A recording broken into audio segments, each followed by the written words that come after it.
Yep. Right, the Gladiator ones, right? You said Gladiator it so and perfectly. Ashes of Alar are 310s.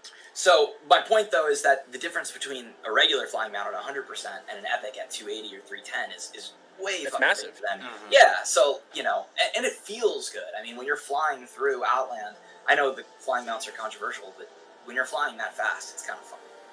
For sure. I mean, you make a great point, dude. The difference between the basic mount and the epic mount in Classic is 40% speed, right?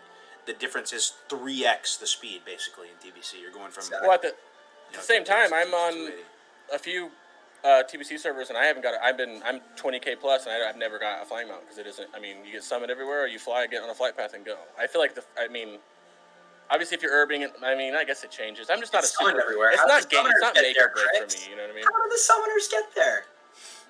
Fly on the flight path and get that ass to that summoning stone. Remember, summoning stones in TBC you can summon people to. I don't even think we mentioned that yet. That's true. Here's why I don't think Blizzard will do a gold cap. And this might be a hot take. I don't know. Just let me know what you guys think. One, I just sort of think that the average gamer right now that are playing these legacy servers are a bit older or a bit more sophisticated. We're going to know how to finesse that. You're going to distribute gold across multiple characters, multiple accounts. You'll find a way to circumvent it. So it's almost like they're putting in effort, to gold cap it, and they're going to get some backlash from it, and people are just going to be able to finesse the system anyway. The other thing is... you can invest all of it into materials, right? So even if they say 5K gold cap, you can find things that are still going to be useful in TBC and just start investing your gold into that and holding on to it. And if you look at Classic, what happened with the Classic economy? I mean, like... Bots? Well, the bots were there, but here's one thing that happened to me, right, Shrifty? I don't know, we were on the same server. So Classic started, and, you get all these materials, and... you're selling it on the auction house, trying to make gold. The people who really won in Classic, in my mind, who were like set for gold forever, are the people that just held on to the materials, right? They didn't invest. They just held on to the Lotus for like months and months and months, and they bought stuff, and they held on to items, and they just held it until it made so much sense for it to sell, and stuff really just 5x, 10x. We knew what would go up, right? Like, we knew what phase would have what in demand. It was just, if you're patient and you want to wait, you can make more, or you can sell it now and get less. Like, Righteous Orbs, mats for pots, all the things, right? Absolutely, man. Absolutely. They can make gold cap account wide. Not that many will buy multiple accounts. Perhaps. I can't remember for the life of me, but I was watching something earlier about the gold cap, and Osmond Gold said something, and it was the most big brain idea he had, and I'm trying to find it now to find it. But it was actually, ironically, a really good idea that he had. I mean, the problem with the account thing, right, is usually the richest people are rich because they have multiple accounts. So, like, the ones that would need the cap are, therefore, going to get past it. True. Yeah, that's true. Dude, I don't know. I just feel like it's going to... I feel like it would ruin things. Every caster's going to have DMF Trinket, which is something you usually don't get until T5 or 6 because it's so expensive. And all that stuff's going to get... just with that. That's huge, man. The average player, too, and Blizzard probably is caring about the average player, like someone who's just going to play with one character, one account, and just try to have, recreate the nostalgia. They may hit the auction house and see everything at such a high price that it's so far out of reach that it's, like, demoralizing. That's possible. In fact, that'll probably happen, though, right? But the other thing is, if you're like a hunter, right? So I know about the hunter itemization at least, right? We've been talking about it, right, Griggs? If you have infinity gold, you can buy all the purples, man. Like, there's a lot of stuff that you can just skip a lot of the weapons. You can buy that purple gun. I forget, it's like called Don Santos hunting rifle or something like that, right? You can buy Don Santos. That was my first BOE I ever... That's my first and only BOE the past, 9-10 months I've ever got. Now, I don't know if you learned that recipe, but if you remember in Classic, you still have to wait for, like, in the beginning, we were still waiting for certain people in the server to get each recipe, and then they charged huge charges for enchants or crafts or whatever it was. Yeah. I mean, if you're rich enough, you definitely, like, skip that first part, but, I mean, it probably won't be long until all the best stuff comes from either arena raiding or raids anyway, right? Yeah, a lot of the stuff in TBC costs money to start. If you want to min-max. A lot of the min-maxing stuff, which you don't need to min-max. If you don't need min-max, you could wear T3 shit in there if you wanted to. But if you're trying to min-max, which, as we know, people are trying to go get anything that will give them a 2 spell power increase to Parson Classic, they're definitely going to be doing that in TBC. And having a shit ton of gold is going to mess that up. So our viewers, thank you so much for voting, everybody. Really appreciate it. If you want to vote, throw any last-minute votes, go for it right now. Guess what they said? Guess what they voted? They said no. They said yes. Oh. So 36 votes we got. Yes, won at a 64% I think we should have clarified. margin. There already is a gold cap. I think we Oh. should have clarified if it was a smaller gold cap. But Smart, either my way, bad, we got the picture bad. either way. But yeah, so think- we're not talking about what is the gold cap, 75K or something for classic. I thought it was like We're talking 20K or about. something. I guess lowering the gold cap is what I want them to do. I see. You want to make it feel like a real cap for the Bro, I'm down for a fresh level 1 start Oh, me too, brother. Doesn't that just sound on so a new much server. better? Look. Here's the deal. If you want to play TBC, transfer your 60 character over here. You can't bring any gold or money. Go. I mean, I like the idea of them. Or you can bring 1,000. fresh servers and servers where you can transfer your character. That'd be cool. I don't know if they will. But Exactly. what would or Blizzard the say? same way, if you were to transfer servers in Classic, like say you transfer from Skyrim to Insidious, that same rule that you can bring with gold, I don't know what it is, but you know how you can bring a certain amount of gold? Use that same rule in the TBC, whatever that is, like 1,000 gold and 200 on your alts or whatever. I don't know what it is. So put on your shareholder cap, guys. Put on your J. Allen Brack mask. Let's J. Allen Brack roleplay for a second here. What would J. Allen Brack say about not wanting to have fresh TBC servers in addition to the servers you would be able to transfer your characters in? So let's say that they roll in TBC and you're able to all the servers we're playing on right now, they turn into TBC servers, right? You'd probably have an opt out for your classic characters if you want to continue to play classic. What would they say? What would the shareholder hat, J. Allen Brack hat, say against? Basically, why wouldn't they have a fresh TBC server or 2 or 3? Because I don't know who that is, but let me think He's about the the- question. he's You the think dude that you do or you don't? That guy. we met him at BlizzCon, right? Yeah, he's like the dude basically in charge of Classic.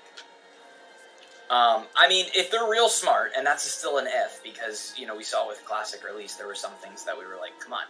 If they're really smart, they'll leave a few servers, just a few, for people that want to be dedicated to vanilla only, and they'll keep them as vanilla only servers. I agree. They'll make a lot of servers where you can transfer your character over, because I think that'll be what most people will do.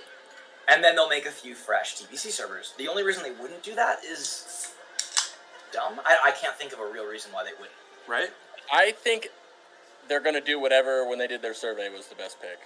I think they're going to do whatever's not going to piss the community off the most, which is understandable. If they did that survey like they did, and it was 70% saying bring it to TBC, and the 30% nah, leave it at Classic, they're going to take that 70% because it's more subs that way. I know a lot of people from my Classic Guild alone who said they wouldn't play this game if they couldn't bring their gold over. They're not I going heard to. that. But what They're lying. They're still going to, and you know who you are if you're watching. But Do you that's remember what they're saying. Juby said when we talked about TBC Fresh versus just moving in? What he said about what the elite players are going to be doing? You said it in the call. He basically said, if Blizzard made fresh TBC servers, all the competitive guilds that are kind of try hard, they're not going to carry their characters over. They're not going to play mainly on those characters that they've worked super hard in Classic. He feels that their mindset they would be attracted more to fresh, and they would drop their characters with Thunder Fury and all that, or at least They would want to dominate where it started on their Interesting. level, so no one could claim that they had an extra shot. That makes sense. Yeah. I don't see a downside other than if I'm Blizzard saying, look, that's making too many servers, we're making too many servers, it's not sustainable, or it's going to fragment the community a little bit too much. Or It's they could, what are you going to do on Classic? I know, yeah, okay, hardcore challenge, I get that, but for the hardcore players, what are you staying in Classic for? No one cares about Nax after week 2, so it's I don't see the appeal. I mean, I'm not a big Classic guy, maybe that's why, but I well, don't they're see the preserving appeal it for historical purposes at very least, right? Because That would in make my sense. mind, it's the best game of all time. So it's as long as our generation is still air is breathing and going through our lungs, we're going to have some desire to go back and play the original base game. You can But- you can expect multiple Classic private servers to open right back up, fresh launch, as soon as this happens too, by the way. Which and if you're asking me, those diehard Classic people, I think they'll go back to the Classic servers, and if they don't want to play TBC, I don't even think they'll stay on the Blizzard Classic server. Yeah. So I hope that they come out with a couple TBC freshes in addition, not mutually exclusive, in addition to having the TBC servers that these servers roll into. We'll have to see what happens though. So we talked a bit about JC. Anything else stick out on the profession front in a rating? Can you prepare everything you need, Crick, so that you can craft all the drums that you need at 70 and have your leatherworking path to 70 super fast? So you can have your leatherworking done from 1 to 300, not done, but the 3 to 350 or 375 is what you're gonna need. Actually, drums is, I want to say 365, and you need to be 350 to use them. So you can only need to be 365, which is when it gets expensive. It's cheap to 350, then it's expensive as shit 350 plus. I mean, not super expensive, but you get to get the skins like super high cured fucking whatever leather it is, right? I've only done it once. And it's expensive, but everybody uses drums. And I think that people are still going to use drums because it's pretty big. It's 80 haste, 80 or 82 haste in the whole group, 24/7. Plus you have the drums restoration that healers use, which is like 600 mana. I could be wrong on the number again, but I'm pretty sure it's 600 mana and HP. So you leveled leatherworking a couple times probably because it's mandatory requirement in your raiding guild, right? How first thing Jimmy said to me.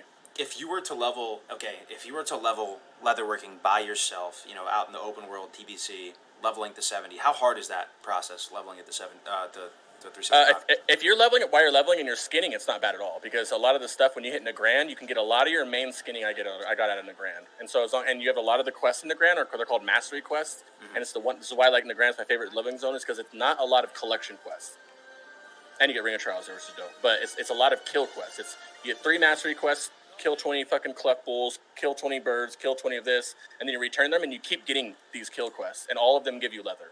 So if you're skinning, I don't think it would be. I've never done it while leveling, but I don't think it would be that. You probably would have to buy some more at the end, the cured rugged whatever hide, cleft hoof hide or some shit like that. Yeah, cleft hoof, yeah. But I don't think it's going to be that. I don't think it's going to be too crazy. So you didn't find it too bad. If you have skinning, it's not bad.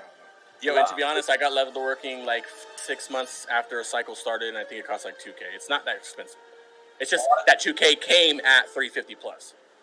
But if you just get the 350, you can use drums, or 355, you can use drums and buy drums from the auction house, and they're not that bad. And by the way, when you make drums, they're expensive, but there's 50 charges on each drum. So it's not just you use one drum; it's 50 charges per drum.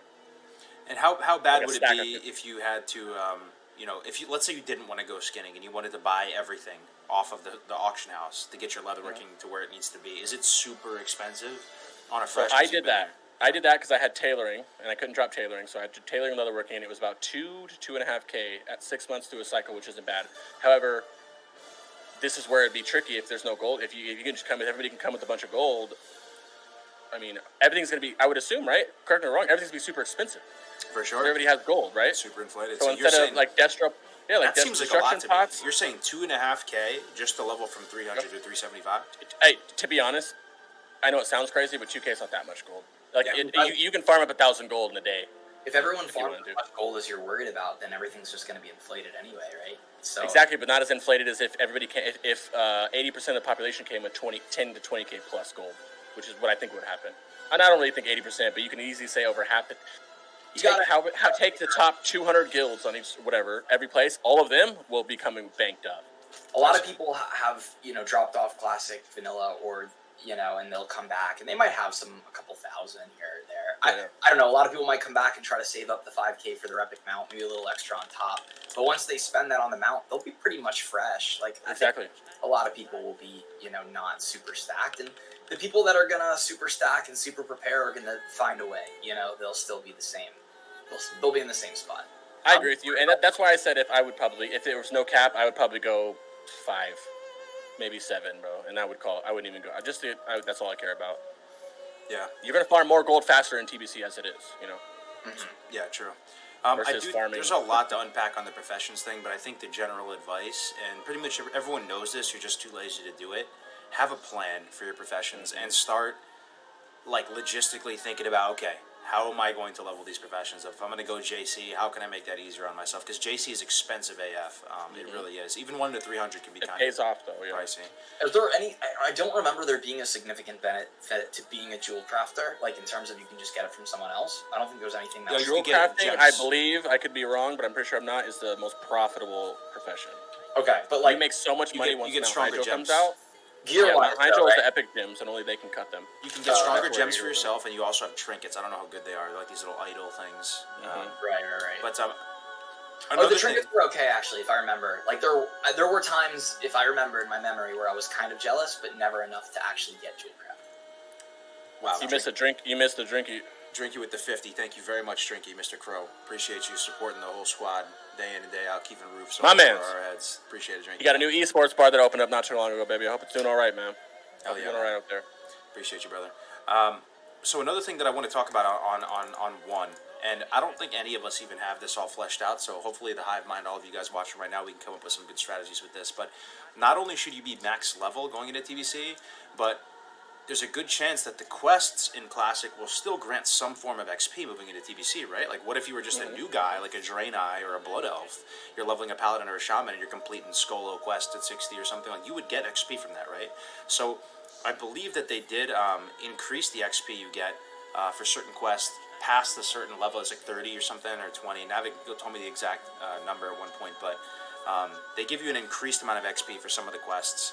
All I would say to you guys, and we'll leave it up to the hive mind to figure it out, is go to the database, find some of the quests that give you the most XP. You can see on Classic DB or Wowhead, whatever, how much XP a quest will give you, and then just cross your fingers and hope it's going to give you a decent amount as soon as the gates drop. Also, logistically plan for turning these quests in, right? Because if you have to go all around freaking Kalimdor and Eastern Kingdoms, you may be shooting yourself in the foot there as well, losing more time. You really know more than I on Classic quests, but I assume it'd be EPL quests, man. Just a bunch of EPL quests that you would just have banked up. Yeah, if you didn't already do them, I agree. They're all in one spot. You can just hearth out or whatever you got to do so you can get to Outland ASAP. Yeah, set your Hearth of Stoner, go do your EPL, turn everything in Hearth, and run back. You're 5 minutes behind everybody. Yeah, I think you would want like the area where the most quests exist. Like, unless you're really min-maxing. The thing is, how much experience can you get from it is what I'm wondering. Because it's not going to help. It's not going to speed you up. Because either way, Hellfire Peninsula is 8s. You know, the benefit that's another thing is when you have all your alts, you can enter Outlands at 58, but it's better to enter at 60, right? So if you have the time and TBC is not out, get the 60. Don't get the 58. Because you can skip Hellfire Peninsula at 60 and go to Sanger Marsh, which is huge. Yeah, which you can see a lot of people doing, by the way. A lot of people will do that. That'll be the big brain play. Skipping the Zerg. I think if you have a fat stack of 20 and you have it planned out, especially if you're a mage or something, you can zip around to turn all these things in. My gut says it would be faster, not by like a huge amount, but like if you just quickly, all right, TBC's out, you zip around the world, turn in 20 level 60 tuned quests, like you might be sitting at almost 61 or 60.5 or something like that. That's what I was going to say. So you would know more. How much do you think 20 full quests would give you? You think you'd get a half a level out of it? Yeah, probably. Because the thing is, the TBC quests give you way more experience. Like, they just scaled all those numbers up. So, yes, they boosted some of the quest XP you get from the classic quests, but it's still probably not going to even compare. Like, turning in one of those high-level, level 60 quests will probably maybe give you, like, half the XP of completing a basic quest in the Outland. Joe in the game just made a good point, which is the quest log cap goes up from 20 to 25, too. Yeah, but I think you'd only be able to stock that 20, right? You would think? Probably, yeah. You probably wouldn't be able to stock more than that. So it doesn't hurt. Make your quest log as full as you can. Have a plan to turn them in. This is just something that'll make you feel really good and confident going into launch. Like, hey, I have a few aces up my sleeve. I have some stuff that I can do. Okay, we talked about professions for a minute. Stock up as much gold as allowed. I mean, I think it's worth doing the 20 quests because I'm going to do it because I want to try. I'm trying to race to be one of the first people to hit 70. So, and that's going to give you 40, 50% of a level at least. And I'll tell you what, I don't know if anybody remembers, but that Outland leveling is really, really slow. It really is. Speed runners. I'm talking like the best people who level TBC wise. They were getting, 4 or 5 hours a level, 4 hours a level. You know what I mean? And they've done it a million times. And me, even knowing my route, was still hitting like 4 or 5 hour levels. So what was that? What was that TBC server they launched like recently, Crix, that had the 1x from 60 to 70? It was like 2x to 60. Yeah, it's a branch off of Netherwing. The people from Netherwing made it. It's called Atlantis Karazhan, and it was 2 times experience until 60, and then they dropped it to 1 at 58. It was 2 times until 58, then it was 1 times. Well, I remember. And even that 2 times really felt like 2.5 because when you go in the TBC Blizzard, I think it was like, I can't find the numbers, but I think they upped the experience by like 45% or something. Well, here's the thing, launch. A lot of you, tactics included, you guys had plans of zipping up to 70 super fast, remember? And what happened in practice? It took forever, dude. Forever. Way longer than I expected it to. It took forever. People forgot how long it takes to go from 60 to 70 on 1x because most of these TBC servers are like 2x, 5x. I leveled on Endless with Navig, and it still took a while, but it didn't feel that bad 4X. because it was like 4x, right? Yeah. It takes That's how bad in a Outlands. minute in a day. Even in Outlands at 4x, I was like, bro, damn, this is kind of, instant gratification. I like leveling too, so it's not that bad, but I was like, this is kind of slow. And then I was zooming to 60, 58, and I hit 58, crossed that portal, man, and it was instant. It's like when you turn in a quest in TBC, it gives you like 1.5% or something like that. It's really... Ooh, it's not too much. That's huge.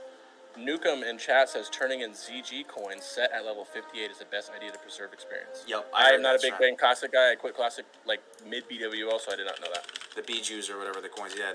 Somebody brought that up. I forgot who said it, but that's huge, man. Here's What are here's the? Oh, go ahead. I was gonna say here's like a potential feels bad man type thing. Like people were theory crafting the TBC leveling, and some of the mages and the people that have the capacity to AOE grind were thinking of just doing the 60 to 70 grind in ZG, which is bizarre, right? There's a small chance. What? That's Wait, what? that's the type of thing that would happen though. Come TBC, like every fresh server, I don't care what it is, if it's a private server, or it's real. There's always some really bizarre way to level that's borderline almost like exploity or.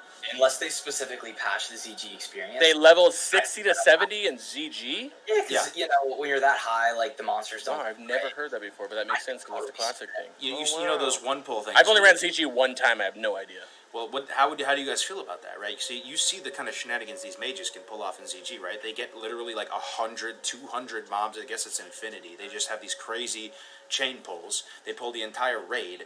They finesse it on the bridge, and they just blizzard it all down. Like, are you going to tell me for sure that you know that the XP per hour in the Outlands is going to be better than that if you're killing 100 level 60 elites that are giving 2x I think it's going to be experience? extreme. I can't wait for the beta so we can fucking test every version out because you know we will. But I think it's still going to be. I think, to be honest, I have high hopes that they're going to layer the fucking shit out of it and that we'll be able to level, not peacefully, but like okay. There was 10 to 15K on the launch of that last server you just mentioned, right? I don't know how many were, if anybody even remembers classic launch, how many there were in per server per layer, but that was the private server. It was 10 to 50K, one server, no layers. It was way more swamp than I saw when classic launched. Yeah, it was way more than that. So and it was rough. So I think I hope if Blizzard layers this excellently, it'll be fine. Be fine. So people are saying there's an AOE cap.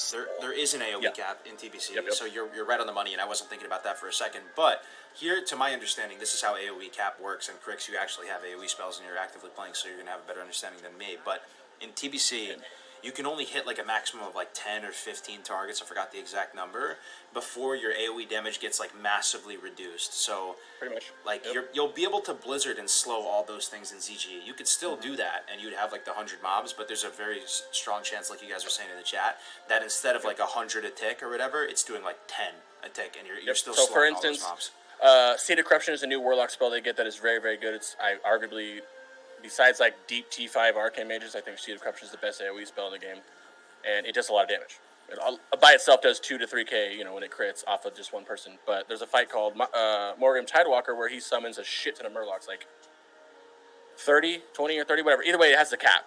And I'll see me crit on there with my seed, and it'll be like 1K crits, 1,500 crits, so it spreads out. Which is another reason why, if you can remember this, is do not, in any kind of AoE situation when it's that many people, don't fucking blow your trinkets, don't dash your pot, don't do nothing, because it's not going to do anything. You're just wasting it at that point. Well, here's it's at a cap. And also, it's not, I really hope I'm not wrong about this, I'm like 80% right. It's not every AoE ability. So, like, Consecration doesn't count. Like, Hellfire doesn't count. So the super, like, ground AoE one, I don't know how to the stuff where it feels like the mobs are walking into it, like, for some reason, those don't have an AoE cap, Holy Nova, shit like that. I was just gonna say though, if it's not ZG, then it'll just be it'll be 5-mans in TBC. Well, also I guess I just thought about this: is Consecration and Holy Nova are holy spells? Consecration is a holy spell, right? Yeah, that's correct. Technically, it's holy damage. So maybe just the holy damage don't have the cap. Flame Strike doesn't have a cap either, though. You heard it here. Okay, yeah. So I'm pretty sure that Hellfire doesn't. Hellfire much as a Warlock ever, but like. I think all those ones where it does area of effect damage and it's like the spell. You just have to take it case by case. Some spells just don't have some kind of AoE cap to them. Here's the interesting thing, which is why when people ask why mages are not, so someone mentioned too. Also, real quick, if you guys have a question, when you guys, I see a lot of them, but I can't see them all. If you tag me, I can see it glows and I can see all of them. But someone mentioned the AoE farming for mages, which is nice, but there's a reason that they can't go in like a big gold. I'm gonna also ask about gold farming, so this is 2 birds, 1 stone. But a huge, arguably the best gold farming is Strat and Skolo. Okay, because you got dark runes which are fat, they're like 10 gold a piece right now. You got to DE everything, which goes with TBC prep. Oh man, this is crazy. The DEing stuff that you get, like the side note on the bottom says Strat, Skolo, Solid Farms pre-launch due to all the dark runes, rune cloth, and enchanting mats. All the enchanting mats, the large percent magic shards, everything you get from there is expensive and used all the time. If you look at Crusader, 40 spell damage to weapon, shit like that is used in TBC. until you get the better version of the patterns that drop. You know what I mean? But even like from Warlock's perspective, you have the 40 spell power on your weapon, and then you have Soul Frost, which is a new thing that you get at Karazhan. It's a TBC only one, but it's 54 spell damage, or 54 shadow damage. So even at TBC, it's only 14 spell damage lower. So all these mats are going to be super, super expensive still.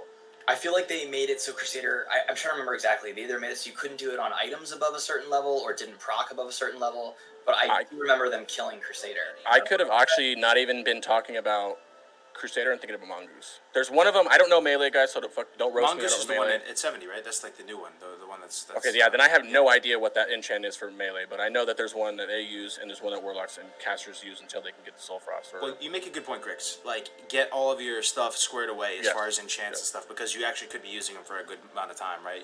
You will be, yes. And if you're already, say, everybody has time in the Classic, how many times do you run Scrollo and Strat? You can just keep everything you're doing right there. You can DE everything there. That's what I want to do. I'm thinking like 6 months before launch, I'm going to stop TBC and go back and prepare everywhere I can. That's a big one because it's a solid gold farm. Not that good now. The mats from disenchanting the shit from Scrollo and Strat, same with the Runecloth, will be more, and Dark Runes will be more money on TBC servers than it is in Classic right now. That's how big they are. Runecloth, because people are going to be leveling tailoring, right? They're going to wait to do it until they get 70, I promise you, and they're going to spam level tailoring. Everything except for Runecloth is easy to get because it's all lower level stuff. You have to actually go to Strat and Scrollo, and probably not going to find groups to do it, so Runecloth is an excellent farm, just to wait for it. It's good to know, the Runecloth farm. So Longbeards makes a really good comment, and this is exactly the type of stuff I could envision, and I can envision this happening come real TBC Classic. I know you guys could as well. Very similar to, like, the 10-man dungeon cleave. Going into Classic WoW, like, some of the strategies, like, no one would have ever thought that was how people were going to level, right? The 10-man ZF, like, just meat grinder, and then the jail cell in BRD. I never saw that on a private server, something like that. You sit in the jail cell and just spam those 6 mobs over and over and over again. But every single fresh server, there's some weird, like, kind of almost exploity type way to level. And Longbeards in the chat made a really good point. I could see this being a type of thing that, okay, TBC's here and it's gone. Where he says, do you think they'll ban people that turn in 75k ZG coins to AFK from 60 to 70? No, right? No, that's going to be something where they're going to realize people are doing it and nerf it. And nerf it, right? 100%. But just like I remember when we were leveling in Classic, all of us were speed running, trying to get week 1 rag. Cargos was 5 levels above me, barely above me, right? And he's getting all that big ZF raid farm experience. And then, like, right when I'm walking to ZF, they reset the server and patch it. Yeah, they didn't. To where I couldn't get the experience. So the thing they banned for, if I remember, was they banned for people that were doing that, like, resetting the boss while you're in an instance thing, so you can, like, kill the same. Oh, so you get double loot. Yeah. They banned for that later. Yep. Something, not the BRD quest, it was something on that vein, but for the most part, all of the, like, clever exploity, but not quite, they just stopped it from working. They just nerfed the BRD thing, like, a couple months ago, like, way after all of that had happened, which is crazy. But who knows for sure if that'll even work, right? Turning in ZG coins from 60 to 70. But this is the type of the feedback that Blizzard really needs to take to heart, guys, because the gamers will find it. There's going to be something like that. If it's not the ZG coin turn in, some weird interaction out in Classic. The private server guys. Yeah, they're already going to be up there speed running it and be like, holy shit, this dude gave us. As soon as I kill something, I'm going to know, oh my god, this thing gave me fucking 3 times as much experience. The meta's going to change. Blizzard needs to be mindful of that type of stuff. Like, be quick to react to as soon as they get some kind of detection of something that's kind of broken, shut it down fast, be very, like, on top of it, because then everybody's at max level and you've just cut out potentially, like, a month or two of potential content. Okay. And I think they will too, because they've already broke that no changes thing. That's why Classic had those things for so long. I don't think they can do the no changes thing. They're going to have to come in here with... Blizzard can and has the ability to, and I hope they do, I'm having high hopes, to make this an amazing game. They really can. Absolutely. They really can. They know what they fucked up with Classic, and I think they can make it better. So we'll get through this because we have a lot to go through with the other classes, but I just want to quickly end. TBC preparation, if you're going to dungeon cleave, we could sit here for the next hour and go back and forth on the pros and cons of dungeon cleaving. We'll save it for another episode or something like that. Some people believe that dungeon cleaving will be the way. I'm sort of in that boat just because it's really the best for reputation and getting up to honored and then whatever, but there are other people who are bigger brains than me. TBC big brains like Crix, and I think Juvie was in that. I'm not sure where Juvie was, but we talked to, I think it was Leox who was against dungeon cleaving or thought it wasn't going to be viable. That's because we tried it. You tried it. So, yeah. That new server that opened up, it was completely Blizz-like. They did pre-nerf. It was literally like you just stepped into TBC from Classic. They had 2.0 pre-nerf. Obviously, there's some private server changes, but nothing like bugs and stuff. But really, really close to Blizzard, and that was everybody tried. We all tried that. We all went straight to the fucking ramparts and sat in there, and it was nothing. It was garbage. It was garbage XP per hour. It was It was. I mean, yeah, I could see sitting there for a level or two, maybe, just to skip Hellfire. But you're saying Blizz-like, but the mobs are are much harder, though, right? This is a private server with like the 2.5 XR difficulty, right? Or you're Boston. saying... I think that's just raids and heroic stuff. I'm not sure if that counts for the mobs in the open world, so I can't speak on that. I'm not sure. But it was Blizz-like. Yeah, I guess I should have said that. It was Blizz-like besides the tuning, but this server didn't super tune shit like Endless did. I think this is up in the air, mechanics, guys. which is dope. Dungeon cleaving may or may not be the best XP per hour, and we're gonna have to wait for a beta in order to get a little bit more intel here to see how weak the mobs are. If it's a situation similar to Classic, we'll get to a beta. We'll walk into ramparts. The mobs get like freaking 3-shotted, and you're like, okay, this might be good. Just something to keep in mind. Questing, get the we'll let you guys know in 6 months. Just getting away from competition in the beginning, though, that alone, puts it up so many points. Yeah, true.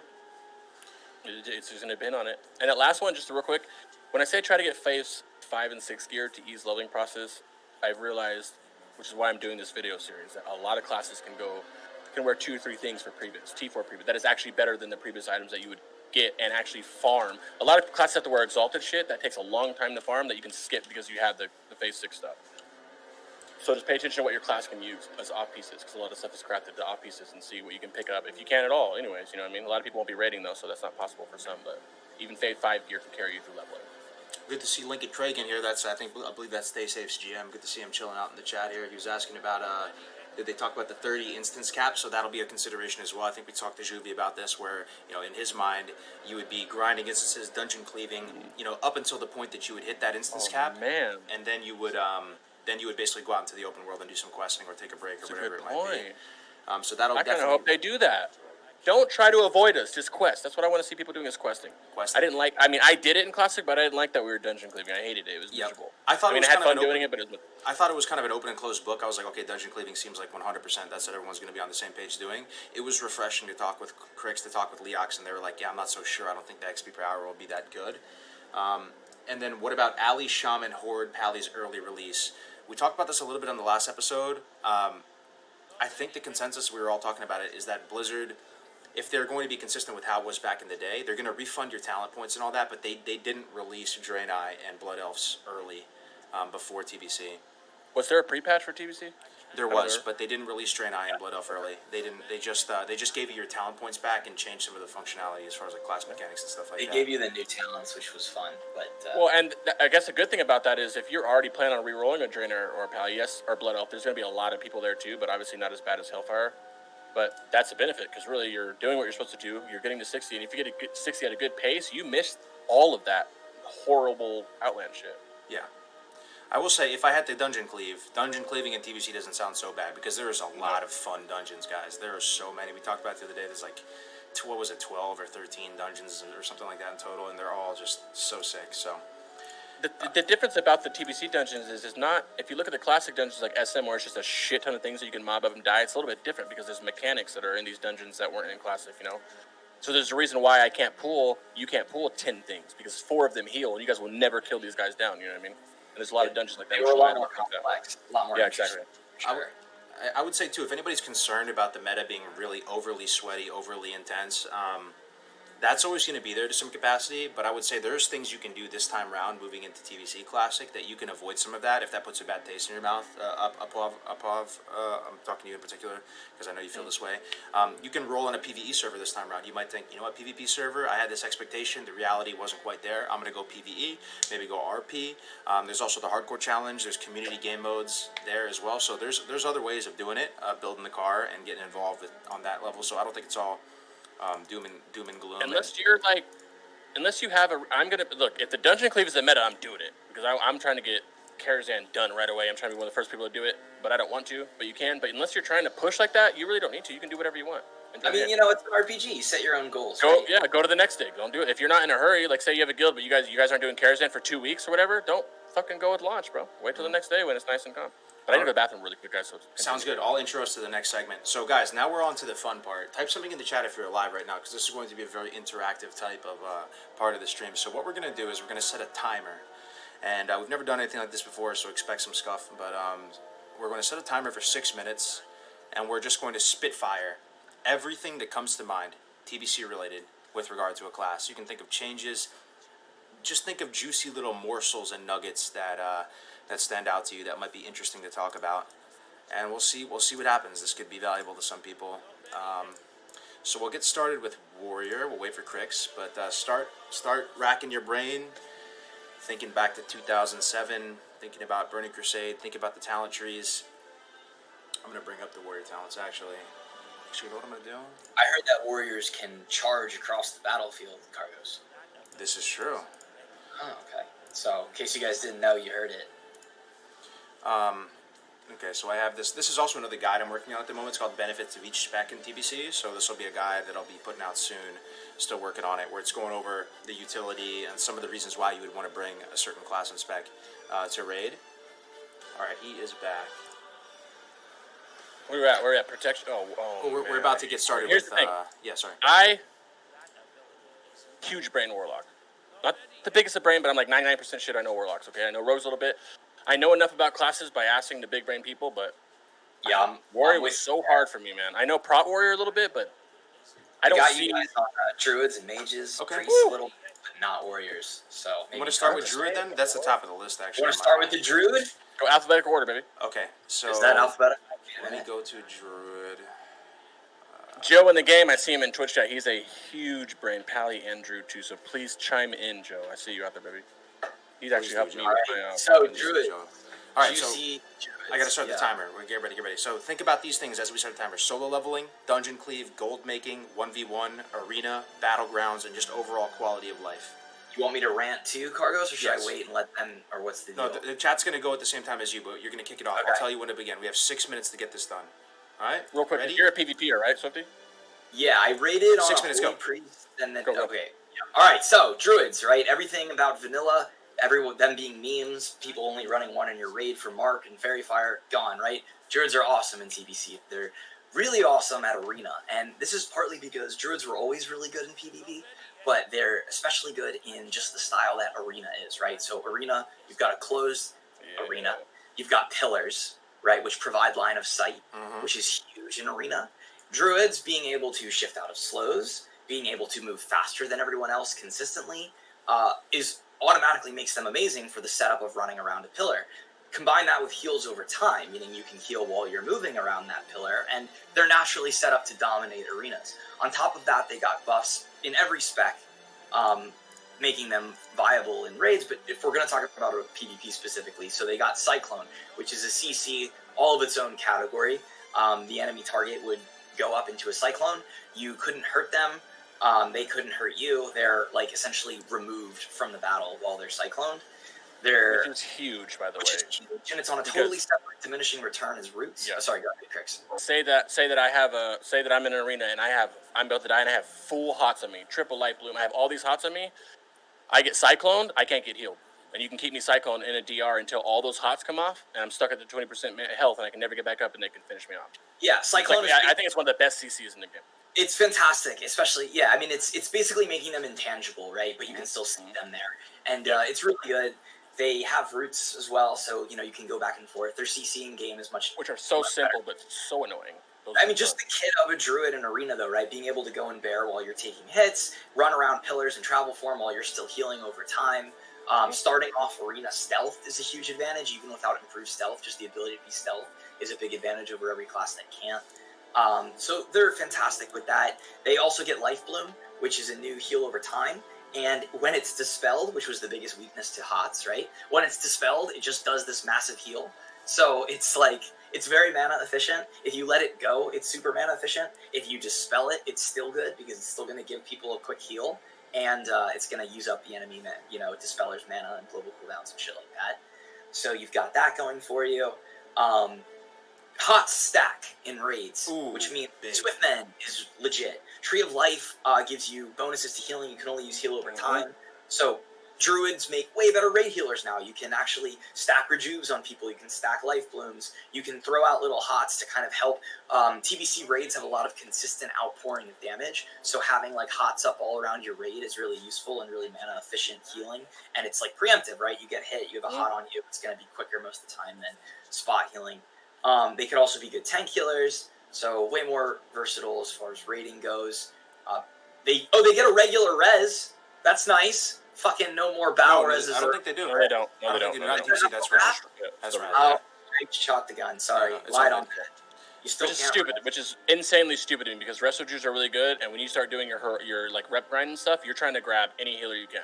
And when a resto Jew comes in there, and the typical build is like Pally, double Warlock, Mage, insert whatever here. It sucks when it's a Druid and you wipe and nobody can res. Castlon makes honest, a really good Especially point with in the chat. cheapest key places. He says Cyclone is basically a banish. It kind of is. Like you said, offensive, defensive uses. It basically introduces like a whole new major mechanic into the game when it comes to PvP control. It is so good. And the thing you can also, I'm pretty sure you can NS Cyclone too, right? So you can Nature Swiftness. So it's an instant Cyclone. You pretty and much you can't cannot break Cyclone. That's the thing. Yep.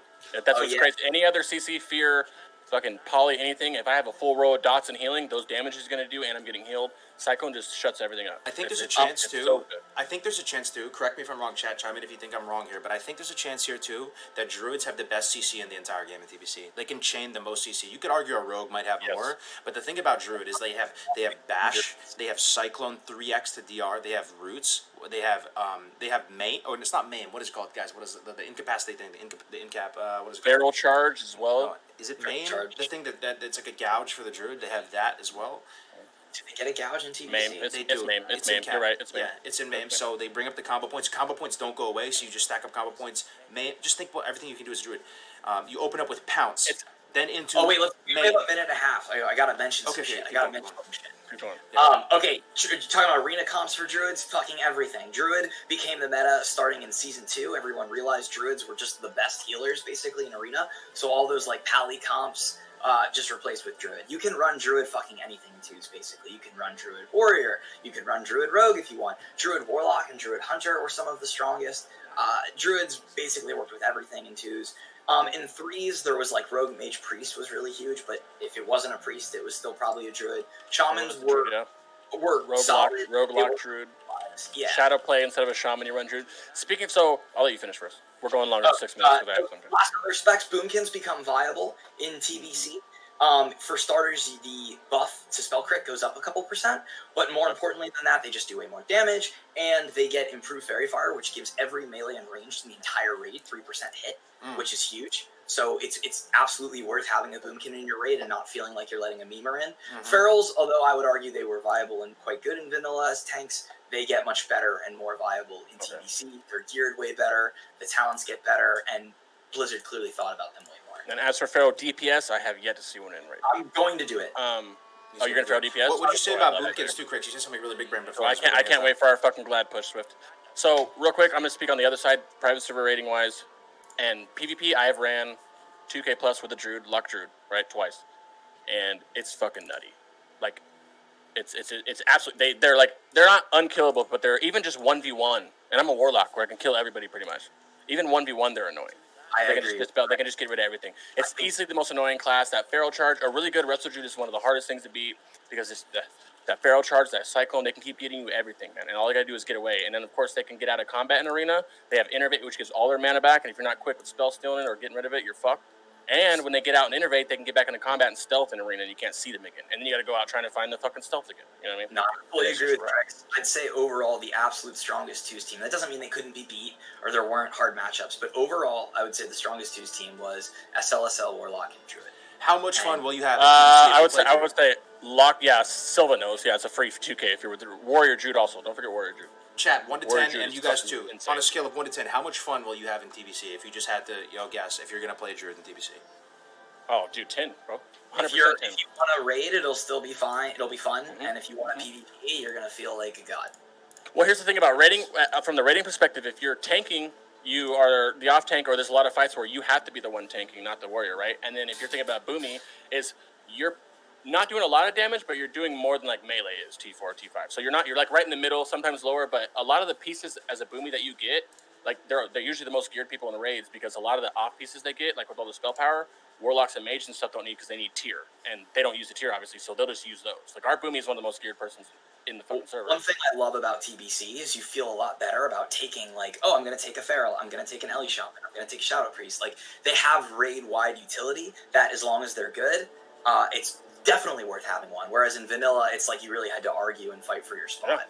Yeah, you any diehard boomies out there, and I know they're out there, you have a spot. And here's the thing is, it doesn't matter how hard you're pumping. That's not what you're there for.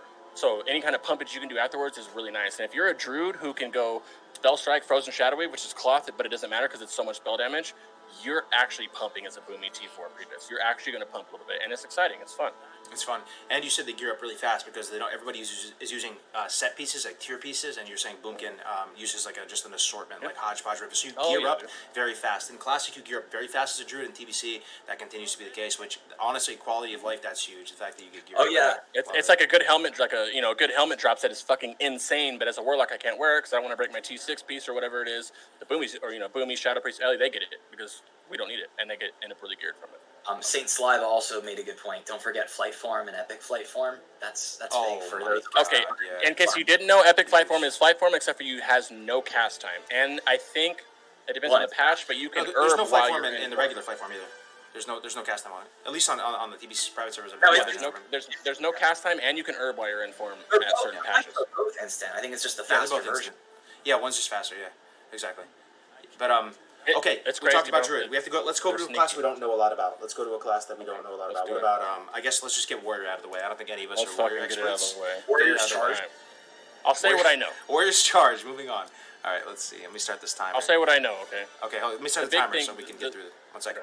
The number one big thing about Warriors that are different than Classic is the meta is not stacking 20 Warriors. You have your main tank, and then you have your Arms Warrior for Mortal Strike, and on our server, we don't even use the Arms Warrior. We didn't carry a DPS Warrior until like T6, I think, when they start getting good. Their DPS is I don't know why. I think they just don't scale as good as everybody else does with gear. Someone else can correct me. Joe probably knows, but the DPS is bottom. I'm not kidding. You're racing the Rogues, which is completely backwards. You're racing the Rogues for bottom slot. Shadow Priest, Boomies, Ellies, everything's beating you right now.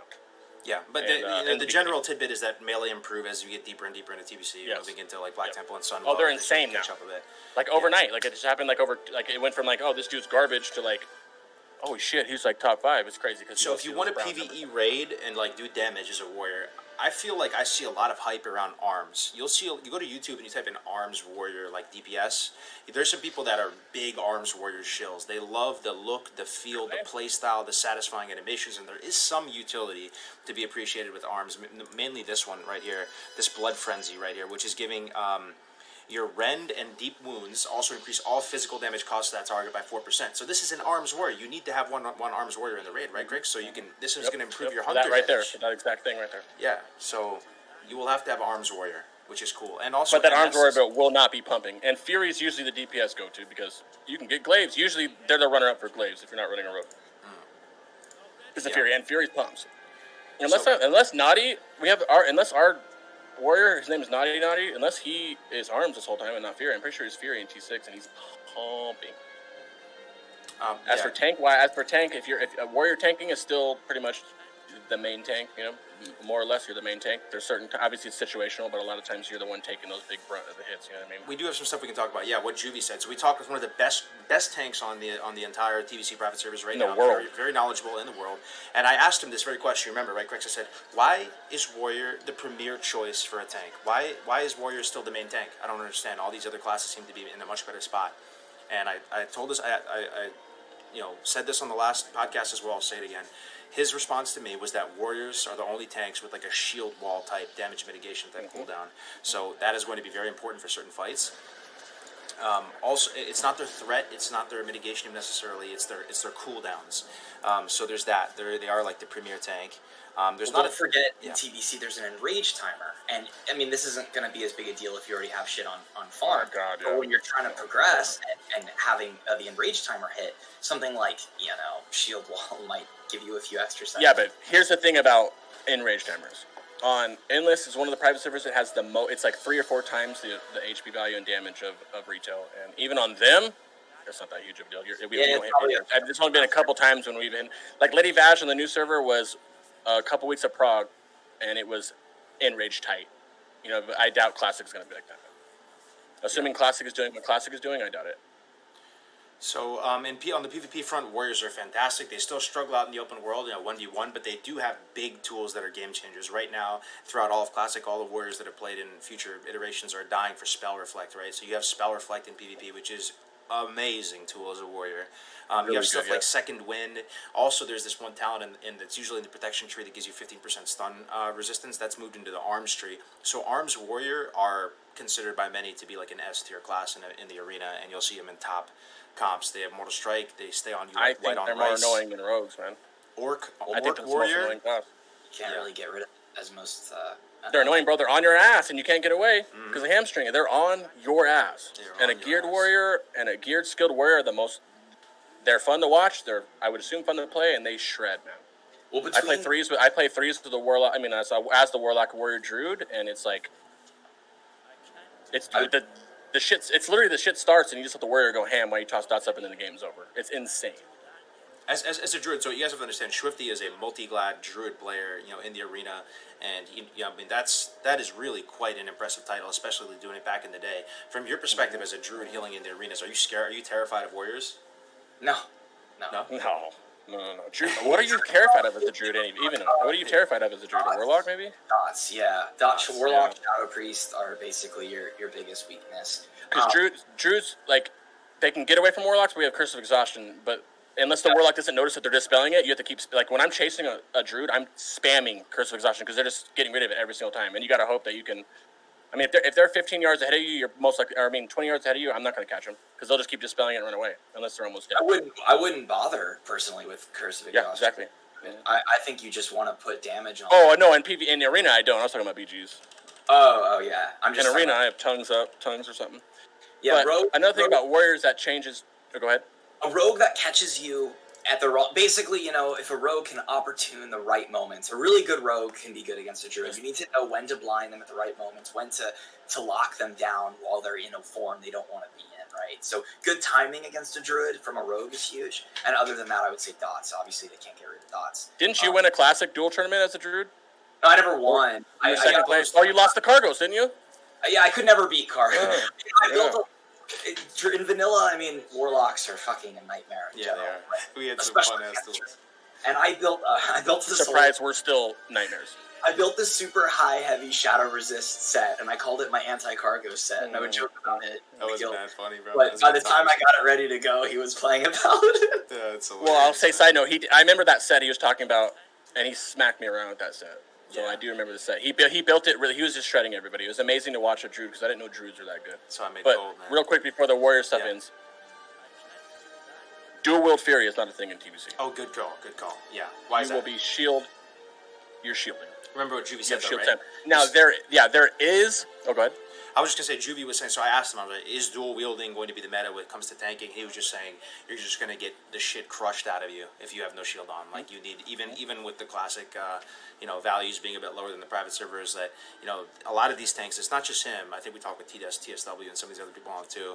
They feel somewhat strongly about no dual wield like Fury Defiance tanking type specs. You're gonna have to have the sword and board, which is refreshing, I think. Yeah. Which and at the same time, none of us will know if that changes. If how easy it is, but I doubt it will because he says it's not viable crushing blows on a warrior who aren't capped will one tap them. You know what I mean? Versus a bear who's always capped. So it's sticky. Right, but at the same time, while you're dual wielding in classic is because of threat, right?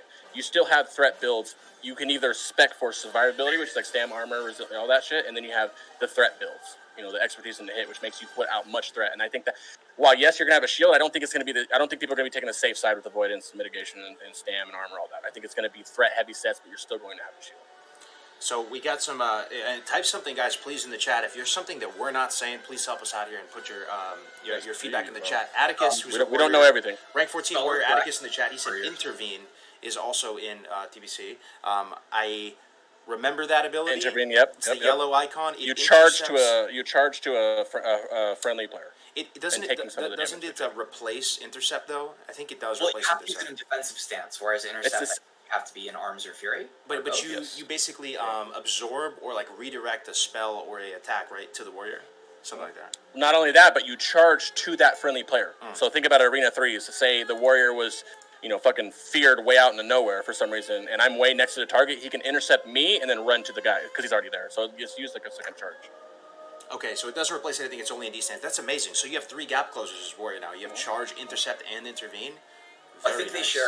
With spell reflect, which That's is really right. nice, but you need a shield on for spell reflect. But I'm pretty sure I don't know, but I'm pretty sure you can just have a macro that does all that shit. For sure, yeah. You'll probably lose a global like on classic. What's that? So, sorry, there is a macro to like swap to protective stance, put on your shield, so you can get ready to do. Okay. But it was very telegraphed. I mean, I played a mage to Glad as well, and it was very obvious when the warrior would try to spell reflect. Mm-hmm. That being said, he could also. It was a mind game, right? Because he could switch, knowing that you'd think he's going to spell reflect, and then not. And then so not, you're waiting, and then he doesn't use it. So there was still a skill cap like anything, but it was usually pretty obvious. Yeah. Man, it's just good stuff. I'm having a lot of fun. Like I like this, like kind of this high speed, because you move quick, your mind's like kind of sharper. I hope you guys are enjoying this. Well, thanks for all the feedback. Let's move on to the next class. Again, guys, this is not super definitive. These are light touches. We're gonna get back in here and do deep dives on these classes as we go along. All right, next up we have the Paladin. Okay. So, real quick, Silva, I'm not sure what shot I can throw is, so I'm not sure, my friend. Go ahead. Okay. So get ready for Paladin. Let me get this timer ready. Where's Juvie when you need him? Huh? Reset. Okay, well, I guess. Do you want to guys go first, and I'll just fill in afterwards? Yep. Like we've been doing. I can talk a good bit about Pally, just because I was doing the racials guys recently. So Paladins in TBC, I think they go up a leg or two, go up a notch or two, so to speak. Prot Paladins, I love the flavor of Prot Paladins. They now have Taunt. They got the famous Holy Frisbee. They, in the words of Juvie, are pretty much S-tier gold makers in TBC. One of the most compelling things he told me about Paladin is that as a Prot Pally, more so than any other class in spec, you're able to carry a guild on your own back, and it's mainly because of your bankroll. You're able to be so efficient at cleaving through these dungeons, be so efficient about farming gold that you can carry a guild on your back, which is a really cool thing to think about. Also, Ret Paladins, I think, take a step or two up on the DPS meters. A lot of people are going to be playing Blood Elf Paladins because they love Seal of Blood, and Seal of Blood does do a ton of damage. The TLDR, because we're doing light touch here, is that Seal of Blood is better damaging Seal overall, and Seal of Vengeance, the Alliance equivalent, is a better tanking seal. But he also told me, Juvie said that later on in TBC, there's like a Librum or something that improves your Seal of Righteousness, and that will again later, deep into TBC, make your Seal of Righteousness better than Seal of Vengeance. But the cool thing about Seal of Vengeance is it applies like a holy dot that you can tap target to a bunch of different things. In the arena, they're I would say not an S-tier class as far as a healer in arena. There's not a huge array of compositions that they work in, but they're still probably fine. No, they were in the beginning of TBC. Paladin Warrior was like the go-to twos comp. And then, I don't know if it was a big change happened, or people just, it clicked, and everyone's like, wait, Druid's better, and then it switched. I see. I'll let you guys go first. I'll let you guys go before I go on my rant about Paladins. Okay, you're ranting about Paladins, so, what else are we gonna say? They can still bubble and run. I will say on the PvP side that I don't see a lot of. Meanwhile, I'm not doing 12 hours a day of arena or nothing like that, but I don't see a lot of Paladins. And when I do see them, they kind of get smacked out a lot. You see more Holy Paladins than you do Ret. You see some Ret Shaman comps, but Paladins are kind of easy to, Curse of Exhaustion, they can't run anywhere, and you just wait for that bubble to come out, and they can't get out of the bubble. They can't get out of anything. So someone bigger brain than me on PvP could know, but you really don't see a lot of them in arena, especially Ret. You see a lot of Holy in arena. In 5s, you see them more, but in 2s and 3s, no, they were outshined definitely by Druids. Aren't they the best healer for 5s? I think actually I heard. I'm not sure. Shamans are good too. One of the best ones for. I didn't play 5, so I can't give my perspective. I didn't either. Yeah. But I was aware. I know Shamans were used a lot more in 5s than in 2s or 3s. I'm sure Paladins were the same. So you still have the seal utility of Imp Lay on Hands, Imp Seal of the Crusader. This is one of the reasons why you'd bring a Red Paladin. So in addition to the normal effect, your Judgment of the Crusader spell will also increase the critical strike chance of all attacks made against that target by an additional 3%. So you're improving the crit by 3% for everybody attacking the target, which is a nice piece of utility on the Retribution side of things as well. You also have Imp Sanctity Aura, which if you're Ret will give, and I think it's 2% extra damage to your party or something like that. I have to look it up to confirm. But there is some pieces of utility here in TBC. Joe in the game there on Classic is a massive brain pally too. He would know. But Crusader Strike also refreshes your judgments as well. And also, prop pallies you're able to tank. I know you can tank in Classic with some finesses, but this is like you're literally made to tank in TBC. You are very good at it. Single target's a little bit rough, but you're extremely good at trash. You're extremely good at dungeons. You're extremely good at anything that has an ad pickup. Tank for It's dungeons. nice, man. The threat for them, I love the threat on them, man. Yeah. It's like I get invited. Say I want to do a farm or heroic. I get invited to the group, and I see anything but a pally, and you guys will know what I mean when you start doing it. You're gonna be like, I don't want to do this. As a big I comfort remember too, Griggs, moving through all the different raid tiers, man, do you see Red Paladins pumping on the damage meters? Where do you see them with respect to other guys? Pre-bis, I do. Karazhan, yes, because unless everybody is super min-maxing, I see them pumping, and now you really don't see them that much, but now that we're in T6, I've been seeing ours, his name is Blasty. He's been blasting, man. The thing is that it's just like all the melee, it's not that these melee are trash, it's the mechanics that are not melee free. A lot of these bosses melee can't. On Illidan, for instance, our rep high if he was allowed to just sit there and pump, he would be beating almost everybody, dude. But he can't, because there's half the fight that he has to sit 30 yards away and not be able to touch the boss. And that's all melee, you know what I mean? They definitely get buffed, right? They definitely have more raid utility with that 3% crit. But no, I don't think that they're I don't think tryhards would run a red paladin. No, you're running one red. I don't even think I'm going to run red. But the prop pally is where Paladin grew up in TBC. They have righteous defense. They have spiritual achievement. They have these things that make them. I mean, avenging wrath, like you said. Consecration is for everybody. Consecration is this is fun. Consecration is for all paladin specs. It's no longer holy tree, which is it's just cool. You love to see it. I think you're gonna have a great time playing paladin in TBC. I'm strongly considering it myself. What about you, though, Swifty? In the arena, are you scared of paladins? Is there any particular circumstance you would be scared of either a red or a holy or what? No, not as. I get happy when I see them. To be honest. Yeah, they're just simple. They're like what their game plan is the same, which is just they're tanky and really efficient healers that just spam the same shit the whole time. And you just have to wait for your moment to lock them out, or you CC them and wait for their fucking bubble. Force that bubble out. Wait for the diminishing returns, do it all over again, and then they're dead. It's cake, man. It's cake. It's super cake. You see them wings, guess what? I'm CCing your wings, which is going to make you bubble so you don't waste your wings, and I'm just running from you. That's right. You got to look at H Pals versus the other options, which is Resto Druid, Resto Shaman, right? I mean, Avian Priest. But look how much more Resto Shaman or a Resto Druid can do. Imagine trying to predict what a Resto Druid is going to do in a fight versus a Paladin. So true, man. I think that's so aptly put, Swifty, that they're predictable, right? The kit, you have to hard cast everything. They have very clear and flashy oh shit buttons that everybody knows about. They can't. Now they could be good. I'm a warlock, and it kind of is a hard counter for them. Curse of Tongues, you can't really do shit. You can't fear after your bubble's gone. But they're like the number one class. I almost think a red paladin would be scarier than a holy paladin. Just a full Zug red paladin with just another high damage DPS right alongside of them. That might be more unexplored for arena. Yeah. Yeah, with the blood elf silence and all that. It's just you could see them maybe. I think one of them. The rat pre-patch is when Red really got OP. But yeah, I one of the most exciting things one of the things I'm excited about for classic TBC is all the arena metas that might change. You're gonna see some diehard pallies in there. People watching this now, like, oh, bro, I'm gonna get Gladiator with it. I want to see it because it'd be fun to watch. Oh, people. One thing before we go to the next one, unless you missed it, Crusader Aura, something small. Oh yeah, go on. Small, but it's 20% mounted speed to your party, only mounted. It's something small, but works it's on flying mounts though, man. Think about it, you guys. Well, think about PvP. You can and you do frequently mount in arena, and then obviously BGs as well, and they're fucking. Holy Pally gets on that, you can't catch him. True. Very true. And if you're flying around the open world, you're moving at 330% speed if you're on a glad mount. How sick is that? That's just disgusting. Yeah. And I will say, in the past 10 months of playing on TBC servers, I've been a warlock pretty much the entire time. I played a rogue for 2 weeks, and then I played a prop paladin for a month, and that was you loved it, right? The most fun. Oh my god, it was so much. It was my first time tanking too, so that kind of would go why it was so fun. But it was so much fun. The just. Nothing can pull from you. It's so less stressful than if you're a warrior, you're going to have to do it. Everybody has to do these rep grinds, but it's just, the world is going to be full of warlocks and hunters. Both of them do huge damage, single target and AoE. Okay? You're going to pull. All right. If you're a paladin, you can't do it. Let's move on to the next one. Let's go to a class that we know pretty well now. We went through Warrior Paladin. We got through it. I'm proud of you guys. We did a great job. Thank you for all the feedback, guys. You want to hit Warlock, Crix? You ready to hit him with that Warlock? Yeah. Real quick. You're going paladin, right? Or are you going druid? You're going paladin, Swifty's druid.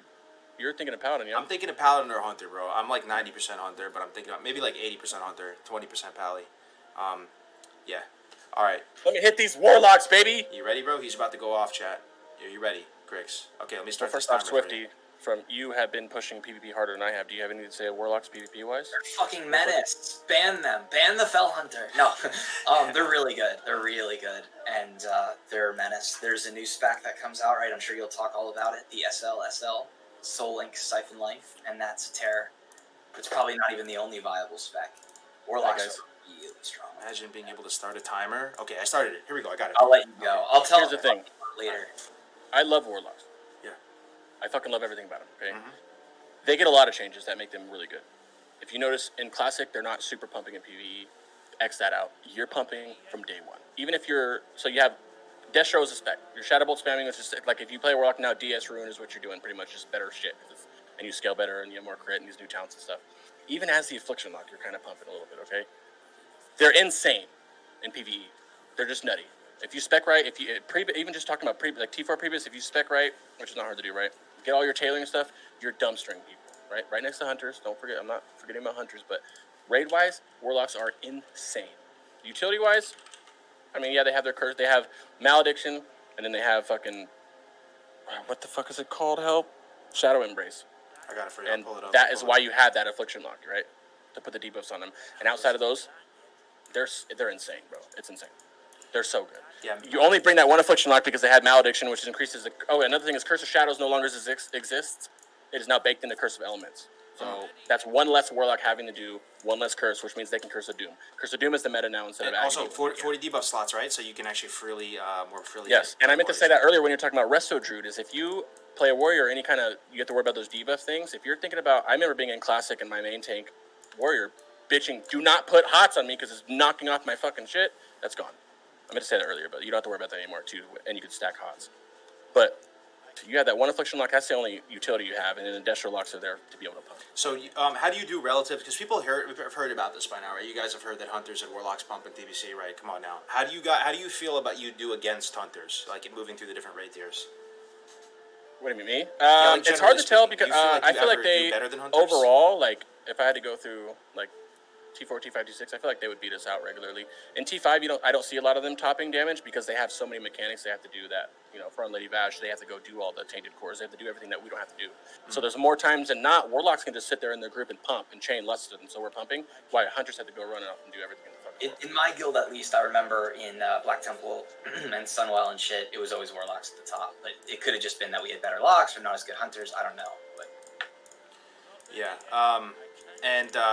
Pretty much, but against cleave fights, you probably just destroy them, right? I mean, it's probably not even close. But against single target, Hunters have the edge against Warlocks. I mean, just because you have seated. Yes, it's massive. It's embarrassing how much damage they do right now. And I think ZA launched this week, and the Hunt is just almost doubling my DPS. Most AoE damage in the game in TBC. AoE, no, that's well. I mean, I would say Arcane Mage T5 can pump if they have their 2-set, 4-set. They can get really good with the AoE, but I think it's Warlocks, yeah. But you got to warn everybody that playing a Warlock in a raid is very difficult. Your rotation can be very complicated. Yeah. It's a lot of Shadow Bolts, knowing when to live tap, knowing when to do everything. But PvE side, you guys are pumping, man. We get Ritual of Souls, which is huge. Instead of having to pass out Hellstones to everybody, you put Ritual Summoning down, and 10 people can get Hellstones. 5-minute cooldown. It's nice. I don't know how many of you guys are passing out Hellstones to everybody. I never was, but can you still have that if you are. In trade, though, in TBC? You what? Can you still hand people Hellstones in trade? Yeah, you can. Yeah. Okay, because I'll still... But it costs the same. It costs 1 soul shard, just like making that would cost one soul shard. So it's like you might as well... Someone else is going to need one as well. So I think a lot of people in Classic... I played Warlock in Classic, right? They were worried about being threat capped. A lot of people are wondering, how big of a deal is threat in TBC, right? Raise your hand in the chat if I don't know how big of a deal it is. So you hear some people, some content creators saying, threat, don't even worry about it, it's nothing. Some content creators saying other stuff. As a Warlock, are you still threat capped in TBC? How big of a deal is that for you? I think whoever said that threat is not an issue as a Warlock is hammered all the time. Threat is a big issue, not just for Warlocks, but... Even though you have Salvation on both sides now. Salvation is a must, right? But you also have Soul Shatter, which I forgot to put on here. Soul Shatter reduces your threat by everything within 40 yards by 50% or some shit. So it halves your threat on a 5-minute cooldown, right? So you can usually use it once or twice per encounter. That helps a lot, but even then you have to watch what you're doing because you can't Soul Shatter in the beginning of a fight because it halves your threat. So if I Soul Shatter, if I open with a Curse of Doom and then Shadow Bolt and that crits twice in a row, I'm going to pull threat unless I Shatter. But now I'm shattering with 10k threat and only having it by 5k instead of shattering when I'm at 50k threat and having it by 25k, you know what I mean? Warlocks is all just, it's a threat game. It's a mini game inside the game and I love it. So you're still just... Threat is not an issue to the point where you shouldn't play Warlock. You just, you can manage your threat. It's all you. Even if the tank is under geared, it's you can handle your threat. Put some dots out before you shadow bolt right away to let your dude get some. There's many things that you can do to make sure that you're not pulling threat. But threat is a huge issue. Makes sense. Some Let's move on to PvP. not. How do you feel about TBC? Swifty, how do you feel about sorry, not TBC. I'm stupid, guys. PvP in the arena for Warlocks. Are you scared of Warlocks? I think that the number one. Yeah, they're terrifying. The Fell Hunter is terrifying. Like, forget the Warlock. Like, I'll just lose. No, I'm just kidding. But they're amazing, man. They're really number one PvP class, I think. What? That and Rogues. Oh, they have Druid, I guess. You're a healer. I don't care. But you know what I mean. DPS wise, I would say Warlocks. It's insane. SLSL is the same. You're doing the same thing as Soul Link in Classic, except for instead of going SLSB for Shadowburn. You can which team up usually with don't do. You usually go Druid Warlock and be one of the strongest dudes. Oh, that's what we're gonna do. Hot spots, baby. Yeah, Druid Lock is the king, right? 100% we will. Here's the thing, right? You're fucking tanky as hell with SL. You've got lots of lifesteal.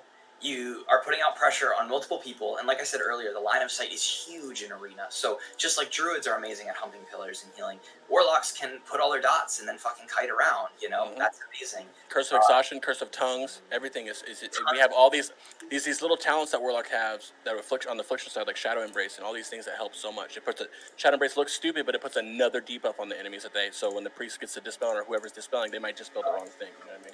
And Fell Hunters alone, like against like a mage, you just stick that puppy on, and even if you're not good enough at microing it, you just forget about it because it's gonna fucking annoy the shit and eat that. Yeah, Fell Dom to get another one out. Watch when you do that though, because people can predict that shit and take it from you. But the Warlocks are just insane, man. They're nutty. Everything about them is just so much fun, and not even just. And just speaking of SLSL, you don't have to be SLSL. The Glass Cannon Disrespect that you were in Classic works even better in TBC. Okay. And then you have the Affliction spec with Unstable Affliction, which is a bigger dot than all your other dots. And if anybody dispels it, it blows up for more damage. And guess what? People who don't know what they're doing are doing all the time. Dispelling. BGs. They're fucking dispelling everything, not knowing that. Why the fuck am I taking so much damage of dispelling? Yeah, there's some really flashy abilities. He worked. I mean, there were Warlocks in like High Glad in every spec. SLSL was definitely the most popular. And probably the best in my opinion. But if you wanted to be like, I want to be the top Affliction lock in PvP, you 100% could. It's like Glad. Yeah, you could, but it's only certain specs. Like, you don't really see Affliction locks running with anything except for like a Shadow Priest, Resto Shaman with the Lust, and everything is really nice. Yeah, but your comps are more limited. Whereas SL, Affliction, I would say Affliction is better than SL in BGs for sure. So just a few things too. You're still going to use your succubus. You're still going to sack your succubus in PvE. You might be curious if you're thinking about playing a warlock. Like, does anything change? No. You're still going to sack the succubus, and then in PvP, you're still going to use the Fell Hunter most of the time. It'd be very niche. I heard that in fives, maybe you can use the Fell Guard and stuff. But as cool as the Fell Guard is, it's not really normally your go-to in PvP. I will say, Crix was telling me about some fun experimental builds where you can go like some kind of AOE cleave with the Fell Guard. So there may be some some cool room for theory. You can use Black Book out of what is that, BWL or whatever, and it makes your Felguard. There's actually a Felguard PvE and PvP spec. It'll be underperforming, but it's still kind of fun. It's pretty nice. And the other thing about SLSL, just to round it out, is that both of those talents exist in Classic right now. Soul Link and Siphon Life. It's just you don't have enough points to get them. So instead of getting the deep talents, you opt for Soul Link and you opt for Siphon. It was either 34-27 or 27-34. I forget which is which, but that was it. All right. Good job, it's guys. Pretty nutty. It's pretty crazy, man. It's a lot of damage that Warlocks can do. Let's let the chat vote for the next one. Let's just see some love for which class you want to see so far next. Just we got to get the chat like talking more, guys. We have Priest left. We have what else? We have Shaman. We have Rogue. We have Mage. Let's see. Hunter. That'll be Hunter as well. All right. I see some Shaman. I see a lot of Shamans, man. Let's see it. Pick one, Swifty. Whatever you think you see, whatever it looks like is being. We got Rogue on YouTube, Shaman on Twitch. I see a lot for crust for Shaman. I don't know shit about it for you. I know little, but that looks like the biggest I'm seeing in the chat. Where to buy a Melderon? Let's move on to Shaman then, and let's restart this timer. Yeah, right. Want to buy a Melderon? Where to buy a Melderon? Right. Let's see if we can get this working. Restart this timer. And should be going. Okay, Shaman's in TBC. Let me get to the slide. Shaman. Okay, so Shaman, they get, let's go to what they get in Raid. You can already tell we're a little bit out of our comfort zone here, but there's some stuff to love. Okay, so enhancement Shamans. Okay, there's a Shaman in every party in the Raid. You told me this, right, Crix? And it's very true. You're going to have a Shaman in every party. Because a Shaman of each spec is in the Raid as well. Yes. So you enhanced dreamers and you LE dreamers, guess what? You have a solid spot. And arguably, the LE Shaman is my favorite raider. Like, because he's in my group, he's boosted me so much. I love LA Shamans. Yep. So Elemental, lots of love. I mean, this is one thing that I think like people are starting to understand that Elemental Shamans pump in TBC. I'm starting to see more and more people getting excited about Elemental in TBC. You get this Totem of Wrath, which is going to increase chance to hit and critically strike with spells by 3% for all the party members. And if you're Draenei, you get the additional spell hit plus this, right? So what is that, 4% hit that you're getting just from the freaking Totem in the racial? Not even that, but Wrath of Air Totem, which gives everybody 101 spell power. That's nutty. Yeah, that's actually nutty, right? And then you have the most powerful spell in the game. I mean, most powerful spell in the game, right? Bloodlust, aka heroism. You know, pick your poison. No. So you get. And here's Lust is a game breaker. Lust is nice. Here's the other thing about Shaman in TBC, guys. You know how in the retail version of the game, when you Bloodlust, you get the sated effect, right? It looks like a little eyeball, like debuff. In TBC, there's no sated effect, so you can chain Bloodlusts. So Bloodlust is so powerful in TBC, man. It's actually nutty. So instead of that 10-minute wait time you got to be sated, it looks like a lot of times you'll have, like our raid leader will chain lust the warlocks. Like I'm talking 4 or 5 back-to-back lust or the hunters, depending on the fight. Mm-hmm. So all 3 shaman specs, are any of these 3 a meme? Chat, you guys, you feel like Enhancement's a meme? Do you feel like Resto's a meme? Do you feel like Elemental's a meme? Or do you think it's respectable to play each one of these specs? I think Enhancement's the most meme, but none of them are actually a meme. That's a dangerous water you tread right there. I would say an Enhancement is more dangerous. Oh wait, are you talking about PvP? We're talking about just in general, whatever comes to mind, man. Yeah. Let me let you finish. Sorry for cutting you off. You finish first. Go ahead. I'm bad. I cut people off. Sorry. No, you're totally good. I would just say of the 3, I think they're all good, but I think of the 3, like Enhance is probably the least. LE probably is not big. I mean, Shamans weren't big in 2s or 3s. They existed. There were still guys, true. And if they were, they're Resto early. Yeah, exactly. I saw some meme Enhance see like Zug just like insta burst combos, but Enhance Ret. It wasn't like real, you know. Yeah, there's Shamans do get dual wield. I think that's a big one we should point out because some people love the look of dual wield. I love the look of dual wield. It freaking is awesome. I think Enhancement, to me, looks the coolest out of them, just me personally, because it's melee. You get to use 2. It's like a mixture of spell and melee. You also get stuff, because you know how Shaman is so sensitive to mana in Classic, right? Like, anybody who played Shaman, you know what I'm talking about. You use like 1 spell, you're freaking out of mana. They have stuff like the Shamanistic Rage that I think it reduces your mana cost. It's like a really short cooldown. Water shield, right? So that's when it's like a lightning shield. They also have you get mana, which can save shit. Is they have 2 elementals. It's like fire, and then they have the earth one. The fire one I don't see a lot of people using, but the earth Ellie they have it like I don't know if it fucking taunts or something, but I think it taunts. It's to protect the person for 2 minutes. It's this big ass. You can't do anything to it. You can kill it or you can banish it or something, but they summon it and it pulls all the aggro. It does everything. Those are so sick. The elementals, the fire elemental, the earth elemental. Oh my god, bro! You actually kind of got me excited for Shaman. Do they pump though? In Crix on the raid tiers? Do you see an Enhancement or an Ellie Shaman up there on the board? T4 previous T4. I see Ellie Shamans can pump a little bit. I haven't really seen an Enhancement Shaman, but I think it's because we didn't run an Enhancement Shaman in T4. Maybe I'm thinking. And then the end of T5, we picked up a really good Enhancement Shaman, and there's fights that he would be top 3 the whole time. And now that we're at the end of T6, that Enhancement Shaman is pumping. I think out of melee, Enhancement Shaman overall, Enhancement Shaman does more DPS than the other melee classes. Could be wrong. I could be wrong, but and it could also just be our raiders. But we're in like a top guild where Raidley's not gonna let a shitty person play, so I'm basing it off the damage meters, and I see our enhance above early game. And now that we're in T6, our rogue fucking pumps, and our melee's starting to pump now. I think it's totally worth having, and 1 enhance and 1 Ellie in your raid are both solid. Good. Oh yeah, you have to. Oh yeah, standard. Some people run double enhance. Back in the day, the meta was double enhance, I believe. Now I think it's going to be double LE, because now you can make a warlocks being so good, and this is probably later, but I think the meta is going to change with stacking stuff. I think mages is going to be really good, especially in T5 with the shorter fights, and then being able to get chained, innervates, and everything. Looking at this LE Shaman up there, more crit. Looking at this Unleashed Rage utility that Enhancement Shaman brings to the table too, your crits will increase melee attack power by 10%. That's pretty damn good, man. It's to the party though, right? Yeah, but still. For 10 seconds, so as long as they crit, unless there's an internal cooldown, as long as we crit once every 10 seconds, it's just up permanently. Yeah. That's why there's an enhance inside the hunter group. So you have you usually run 1 enhance and he's with the hunters. That's just 3 or 4 hunters in there. Yeah. It's insane. Gotcha. That's pretty sick, man. That's pretty sick.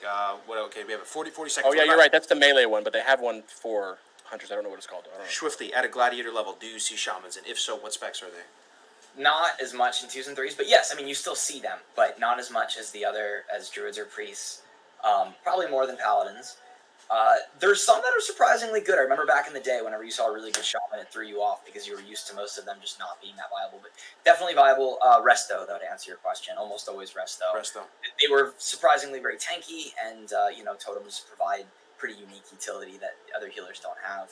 So it was high skill cap though, really high skill cap, and Earth Shield made them really hard to kill. Earth Shield. Any Earth Shield fans love that ability. That ability is so freaking cool, man. I think Bid Bag just said what it was. Is that on whatever rage you're talking about with the melee, it does the pets, and BM pets do like 40% of their damage. So that's why you wanted the enhancer there. Yeah, and the thing is, you can use Bloodlust in Arena, right? How sick is that? Yes, you can. Big ass cooldown. You can use it. And it can be dispelled, I believe. It is dispelled. You got to keep in mind in 2s, the power is lowered because it's only hitting 2 people, and in 5s it's really good, but you also have to keep in mind people are going to dispel that shit. And typically in Arena, you start off by, if you have dispels, you're spending your first few global cooldowns dispelling, unless you have to do something else. So, shit like Bloodlust is unlikely to be that useful in Arena, except in 5s, where there's so many fucking people, and you just want to knock somebody down, and by the time you dispel every buff that 5 players have given, you've already killed, 1 or 2 people or whatever. And that's why I think used in 5s a lot. I can step out. I'm going to step out a little bit and say I think with Classic TBC in the higher brackets, there's not going to be that many shamans because I feel like there's going to be a lot of warlocks, and warlocks are a hard counter to shamans because their totem stopping macros work so nice in TBC. Oh, the whole fight, a shaman's out there. The whole fight, all my pet is doing, I don't have to press anything. All my pet is doing is just running around looking for totems, and when there is no totems, he's on the fucking shaman or wherever I want him to go. You know That's what I mean? big. That's and really good. I think if there's going to be a shit. I know there's going to be a shit ton of warlocks. SL. People know how smart SL is or how good it was in Classic. They're going to move into fucking a better version of SL in TBC. I think there's going to be a lot of warlocks.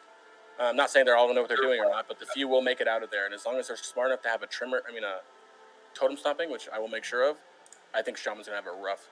I'd say by season 4 of TBC Arena, Lock was definitely the class you ran into the most in Arena. Yep. That's something you got to just deal with. I think you're going to see a lot of rogues and a lot of warlocks. Once we get to rogues, though, I'll tell you super secret fuck you warlock thing. Okay. What was the second most popular rogues after Shaman that you saw? Secret fuck you thing. What'd you say, Cargos? What was the second most what did the chatty want from the next class after Shaman? Rogue. Was it Rogue? It was Rogue. Almost all YouTube said Rogue. All mages and rogues. Okay, let's go Rogue. Let's go Rogue, boys. Rogue. Big hype for Rogues in TBC. Right off the bat, I'll kick us. Oh, let me get the timer started. Okay, someone else kick us off. I'll start the timer. Well, I hate rogues. They're really good. They're insanely good. I played one for a while for PvP, for like a month or whatever. I don't know about leveling because I boosted it. I don't know about dungeons. Got to do it strictly PvP wise. It is so much fun. You can literally lock someone down depending on your gear and kill them before they're out of it, and it's insane. You're just locking them down the whole time, and it's absolutely nutty. Exactly what you see in Classic, except for they have Shadow Step, which is a 20 or 30 yards. Either way, it just fucking ports you to the fucking dude. It's the most annoying thing ever, especially when you think you're getting away. And then they port to you. And you have Cloak of Shadows as well, which is just on a 60-second cooldown or some shit, and it just clears everything off you, gets all the shit off you. Look, I think they're the strongest 1v1 class in all of TBC. Oh, by far. I mean, if they have full cooldowns, and they have prep and everything like that, they just have an answer for pretty much every damn thing. Especially with. And if they're losing, guess what? Bye. I'm gonna go away and vanish until I can reset the fight. It's like they just whittle you down. What do you think about Rogues in TBC though, Swifty? They're awesome. I mean, they're already an amazing PvP class in vanilla, and they stay and get even more amazing in TBC. The new tools they get are huge for them. I mean, Cloak of Shadows is incredible. You can cast it. You wipe off all the dots. You can re-stealth with it. You can. It makes you. And by the way, it doesn't just drop it off you. It makes you 90% immune to everything. Yeah, you basically it's 90s. Or not. You resist almost everything. You resist 90. Like you have 90% plus resist to spells, so you almost always resist every spell. Yeah. Sometimes you get unlucky still. As a rogue, I'm sure the rogue players will have way more experiences where they're like, "Man, my cloak fucking, I still got hit." But if you're playing against the rogue, cloak is basically their immune, right? Mm-hmm. And 10% chance you're gonna hit him, and I mean it happens sometimes. Spamming fear and just hoping it sticks, and it'll stick. They also get rare, which lets them with the PvP gloves, which every fucking rogue is gonna wear because that's why they're playing a rogue. They get interrupt, a silence sort of interrupt on their deadly throw. so they get a ranged spell. Ooh, that's nice. Which is also really useful. It's annoying, is what it is. It's a little telegraphed because they're fucking taking out a throwing weapon, but they can use that to their advantage. They can trick people into thinking that they need to cancel their cast because I'm throwing something now and not actually use the throw. So just like in vanilla, top level PvP is big mind games sometimes. If they didn't have enough tools already, they have that on top of it. So what would you say, guys? They get teleporting, right? It's amazing. What would you say, crazy. Chat? It's nutty, man. Chat, let me know what you think about this too. Have you heard about this, chat? People saying, don't play Rogue in TBC. Rogue is trash in TBC. Garbage in raids. They do dog shit damage. They're trash. Rogue is so bad in PvE. What would you say about that, Crix? Like, for people that are hating on Rogues in in TBC. PvE? Yeah. Well, PvP, you're fine. Yeah. Don't forget about Cheat Death. And don't forget about Shiv. You're completely fine. In PvE, they just don't pump that hard, man. Previous, they didn't pump that hard. We have one now in T6 pumping. He's like full T6. Yes. Warriors and Rogues are at the bottom. Is there a reason to bring a Rogue? No. Kicks. Yeah. Kicks. Their interrupts are really nice. I remember there's one time we were progging like Magtheridon or something way early in a cycle, and we had no Rogue, and we had trouble with all the kicks because there was so much shit you had to kick. And we were both like, everyone's like, I wish we had a Rogues. They are meta-defining in PvP. I hate to tell you, bud. In every exposed armor is really nice, Vegan said, but you're not going to bring a Rogue for exposed armor. You can, but they do have exposed armor. That is right. But what about later in the game? Like once you get to like BT and Sunwell, do you see them? Especially if you get able to get Warglaives and stuff like that. Do you think they would have a shot at being at like the top of the meters, or they just never really get up to there with the Warlocks and the Hunters? You think? We have a Rogue doggy. Shout out. He's really good. He's like full T6 geared. He's pumping. We did not have a Rogue for T5, and until the Black Temple didn't have one, so I don't know what they look like because we didn't have one in there. But it doesn't look good. It never has looked good. That's the one thing that they've always said as until they get glaives, right? But I see ours pumping without glaives. He's pumping right now. You know what I mean? So imagine him with glaives. I couldn't even imagine it. I've also seen people. How is he relative to stuff? I mean, pumping. You're saying pumping. Is he up there? Like how up? He's there top. He's top 3. Well, no, right now I'd probably say like 4th or 5th, which is good. He's after the Hunters and Warlocks because they're topping everything. That's the fights that I've been in with him. Yeah. Speaking of glaives and the power of Warlocks in Arena, Rogues were one of the better ones against them. They also had the ability to actually kill a Fell Hunter in a quick enough time that it was worth doing. Ooh, this is juicy. Sometimes Rogues, especially if the Warlock wasn't as good at microing the Fell Hunters, like if they just kind of stuck the Fell Hunter for a while, Rogues could like take the Fell Hunter behind a pillar, like, hey, come here with me, little doggy, and fuck it up real quick. Especially if they had Warglaives, because the Warglaives, I can't find the exact number right now online, but they gave that a few hundred attack power against demons. So they actually had, they were already top weapons, and then they got even more damage against the Fell Hunter. So Rogues could quickly kill a Fell Hunter. An undead Rogues are the Rogues are the only thing Warlocks struggle with. And to be honest, if you can FAP, which you can't in Arena, but in BGs, if you can FAP, you can usually beat a Rogue, right? But in Arena, you're it's just so hard. It just depends on the situation. If you're fighting one and he's in your face, and they're an undead Rogue, because remember, in Arena, you don't just fight Horde against Alliance, it's everybody, right? So like a Horde against Horde, you fight a lot of undead Rogues, there's going to be a lot of them. So that whole, because I'm Horde, I never have to deal with X is gone. Yeah, so you fight an undead Rogue, and it's like, the difference from fighting an undead Rogue to a human Rogue is very different. Very different, But an undead Rogue, I'm never going to get a fear off. Here's the thing, too. What you just said, Swifty, I don't think anybody knows about this in the chat. When you told this to me, bro, it blew my mind. John, thank you very much for the raid, bro. Welcome, everybody. He said that when you get the Warglaives, they can slap the Fell Hunter on because they get massive bonus of attack power. So if the Rogue has both Warglaives, they get 200 additional attack power while fighting demons. Think about how big brain this is. So they just go up to the Fell Hunter and basically like global it or do massive damage to it and remove it from the fight, which would be huge because that's attached to the Warlock, right? They have Soul Link with the pet. So you get rid of that, then you're taking a big chunk out of the to be honest, Warlock. usually if there's a Warrior and a Rogue or like a Pally inside that reversing, they're going after the Fell Hunter right away usually because it's that Fell Hunters are that if they're running with the healer, they're that crucial. You know what I mean? They're that insane. Fell Hunters are just the bane of everybody's existence. Oh yeah. What user said we forgot to mention. So PvP trinkets change. In vanilla, every class has their own version that only has a certain CC. In TBC, every PvP trinket does the same thing, which is it gets rid of almost every CC. There's a few exceptions.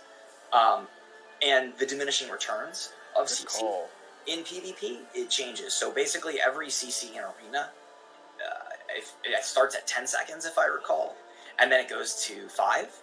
The second time you use it within a window, and then the third is 2.5. After 3, they're immune to